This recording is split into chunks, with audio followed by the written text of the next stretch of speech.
Like, why am I responsible for Pete's happiness? Maybe do a reaction video about that. What? I'm not responsible for another human being's grown adult's happiness. I don't think anybody cares about other people's feelings on the internet. I'm not responsible for their feelings.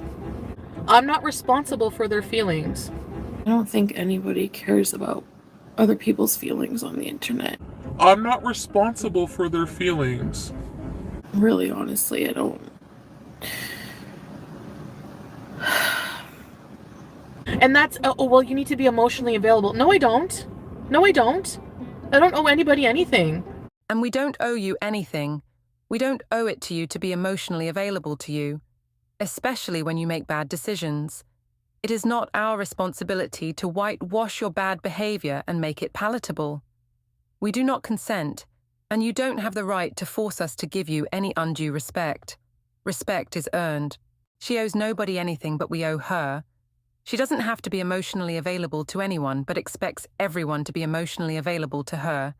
She expects we do all the giving, and she does all the taking, never returning the favor. So she doesn't owe anybody anything, not even the one person who has been there for her through thick and thin when she had nobody else. But we, as strangers, viewers, and business associates, are expected to owe her everything. She gives no love, but demands to be showered with love. She gives no respect or consideration to others and their feelings, but we're demanded to consider her and her feelings above all else.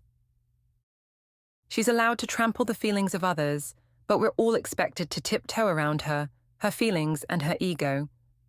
She demands respect, but refuses to give anyone else basic common courtesy, decency, and respect. So she is all take and no giving, even to those closest to her. That's called worship. She seeks to be worshipped. He wants to worship the ground I walk. He wants to worship me in every way. Like, he wants to worship me, kiss my feet. He wants to kiss my feet. Oh. And he's so, oh my God, it's garlic bread. Green flag.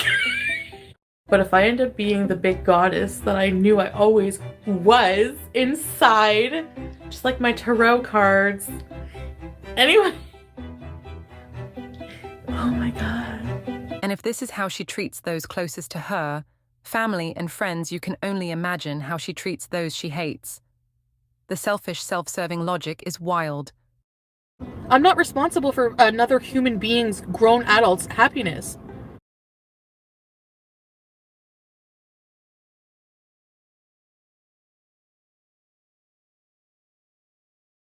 I'm not responsible for their feelings.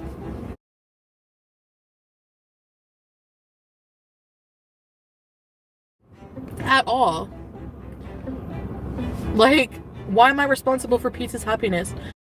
Maybe because he's supposed to be your best friend. And that's what you do when you love or care about your friends and family. People care about those they love. You may say you love him with your words, but your actions scream you hate him and could care less. And he has been your rock. When you didn't have a place to live, he got you an apartment. When you needed money, he went in debt for you. When you ditched him and left him with huge bills, he was still there for you. Do you ever give back? And you couldn't be there for him, especially when he was going through a mental health crisis. It's lunacy to come to the internet seeking validation from strangers for despicable behavior and unreasonable to demand anything when you give nothing.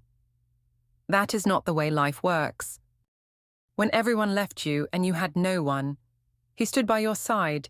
He was the only one that stood next to you despite how you had treated him, and he doesn't deserve basic care and concern. That's not a friend, that's a doormat. Sounds like an abusive relationship to me. Maybe do a reaction video about that. What?